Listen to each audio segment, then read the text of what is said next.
Hello viewers, मैं हूँ वंदना झा और स्वागत है आपका मेरे ऑनलाइन स्कूल में। आज हम जो टॉपिक पढ़ने जा रहे हैं फ्रेंड्स, इस टॉपिक का नाम है माइटोकॉन्ड्रिया।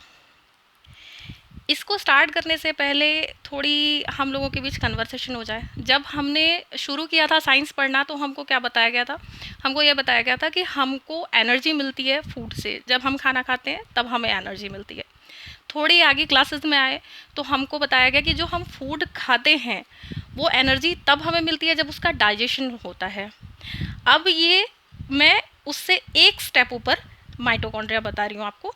एक्चुअली माइटोकॉन्ड्रिया जो होते हैं वो प्लूरल वर्ड हैं। इसका सिंगुलर वर्ड है माइटोकॉन्ड्रियन। माइटोकॉन्ड्रियन ये सिंगुलर है और माइटोकॉन्ड्रिया जो है वो एक प्लूरल वर्ड है। बहुत सारे माइटोकॉन्ड्रियन जब होते तो उनको माइटोकॉन्ड्रिया कहा जाता है। अब ये एक रफ स्केच है माइटोकॉन्ड्रिया की, एक टिपिकल माइटोकॉन्ड्रिया जो हमारे सेल में प्रेजेंट होता है। आपको पता होगा या बहुत सारे लोग ये जानते होंगे कि ये जो माइटोकॉन्ड्रिया है ये हमारे सेल का पावर हाउस कहलाता है। पावर हाउस क्यों कहलाता है, अब इसको हम डिटेल में पढ़ते हैं। सबसे पहले हम इसका स्ट्रक्चर देखते हैं। तो इसके स्ट्रक्चर में ये जो है ये आउटर मेम्ब्रेन है, और ये आउटर मेम्ब्रेन जो होती है वो पोरस होती है। पोरस मतलब बहुत सारे छोटे छोटे पोर्स इस मेम्ब्रेन पर प्रेजेंट होते हैं। पोर्स मतलब होल्स बोल सकते हैं, छोटे छोटे, बिल्कुल छोटे छोटे पोर्स होते हैं ताकि इसके अंदर चीज़ों का ट्रांसफ़र ईजिली हो सके इन एंड आउट। उसके बाद जो होता है, जो इनर मेम्ब्रेन होती है वो हाईली फोल्डेड होती है। ये आप देख सक रहे हैं, ये इनर मेम्ब्रेन ये हाईली फोल्डेड होती है। हाईली फोल्डेड क्यों होती है इसको भी मैं डिस्कस करूँगी, आपको बताऊँगी।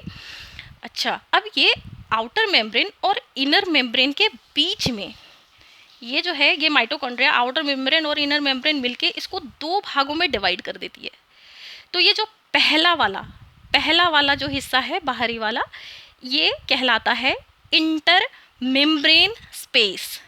दो मेम्ब्रेन्स के बीच की स्पेस है ये, इसलिए इसका नाम है इंटर मेम्ब्रेन स्पेस।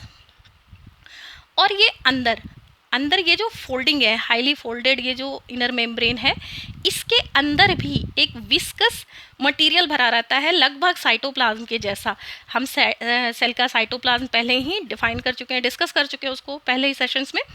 तो ये जो इनर मेम्ब्रेन के अंदर ये जो साइटोप्लाज्म जैसा विस्कस मटेरियल भरा रहता है, इसको कहते हैं मैट्रिक्स। इसे कहते हैं मैट्रिक्स।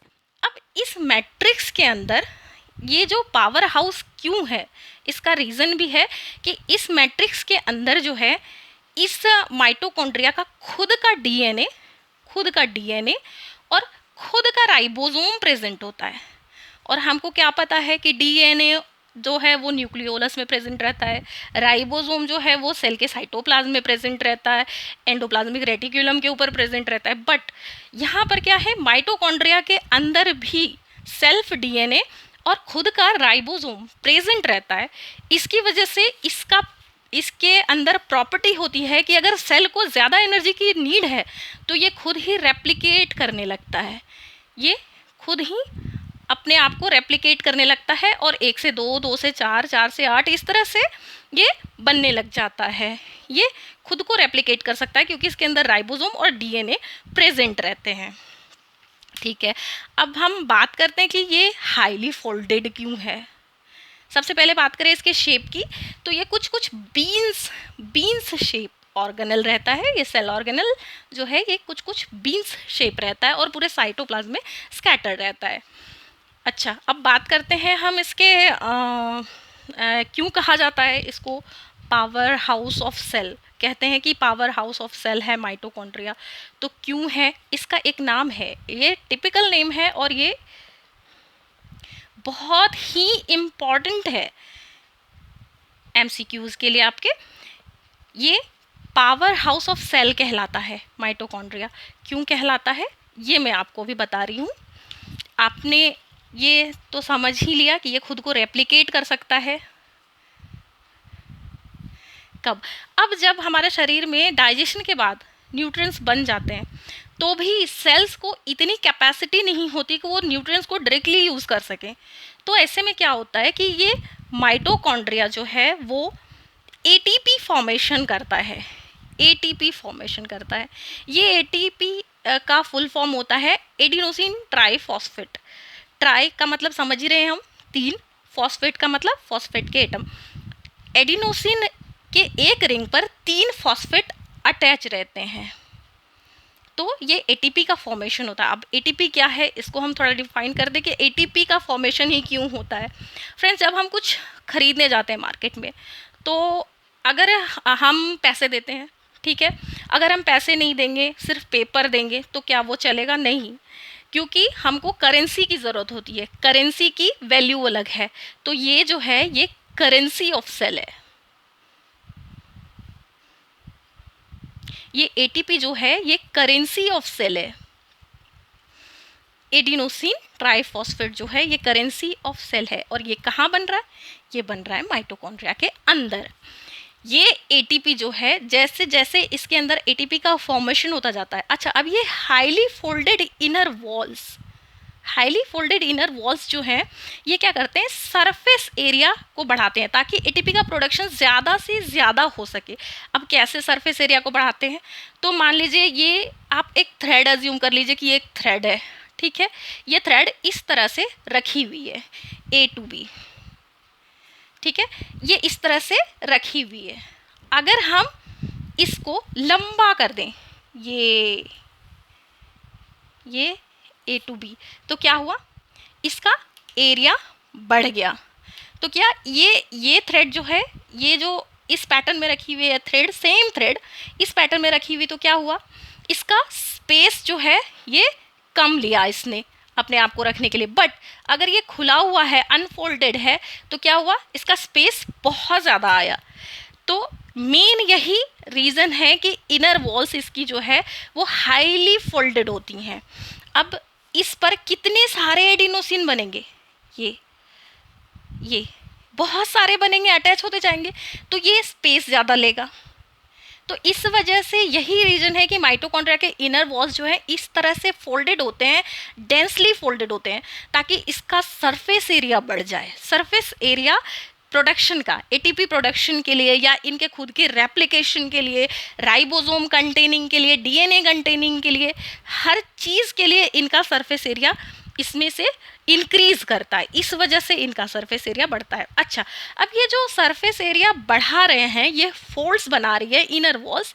ये वॉल्स जो है, ये जो इनर वॉल्स हैं जो कि हाईली फोल्ड हो रही हैं, आपस में एक दूसरे से फोल्ड होकर के जुड़ती जा रही हैं, इनको, इन फोल्ड्स का एक टिपिकल नाम है। इन फोल्ड्स को कहते हैं क्रिस्टी। इन फोल्ड्स को कहते हैं क्रिस्टी।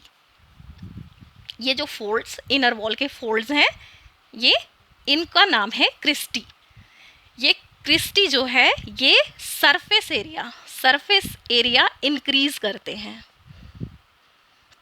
सरफेस एरिया इंक्रीज करते हैं। किसके लिए? तो एटीपी प्रोडक्शन के लिए। एटीपी प्रोडक्शन के लिए एटीपी क्या है? हमने पहले ही कह लिया कि ये करेंसी ऑफ सेल है। अब करेंसी ऑफ सेल कैसे है? मान लीजिए हमको अगर एनर्जी की ज़रूरत होती है तो हम क्या करते हैं? हम खाना खाते हैं, फिर वो डाइजेस्ट होती है और फिर हमको लगता है कि हमारे अंदर एनर्जी आ गई। पर एनर्जी ऐसे ही नहीं आ जाती। जैसे ही न्यूट्रिएंट्स बनते हैं, माइटोकॉन्ड्रिया उसको एटीपी में कन्वर्ट करता चला जाता है, और एटीपी ही वो फॉर्म है जिसको सारे सेल्युलर ऑर्गेनल्स और खुद सेल जो है कंज्यूम करके एनर्जी को कन्वर्ट करता है। आप एटीपी को बोल सकते हैं, जैसे हमारे घर में बल्ब जलने के लिए क्या चाहिए होता है? इलेक्ट्रिसिटी चाहिए होती है, तभी हमको लाइट मिलती है। बिल्कुल वैसे ही सेल को एटीपी चाहिए होता है एनर्जी लेने के लिए, अपना वर्क परफॉर्म करने के लिए। हमने पिछले ही सेशन में पढ़ा था कि हमारे सेल में हर एक सेकेंड में 37,000 बिलियन रिएक्शन होते हैं सिंगल सेल में। तो वो उतना ज़्यादा रिएक्शन कैसे परफॉर्म कर पाते हैं?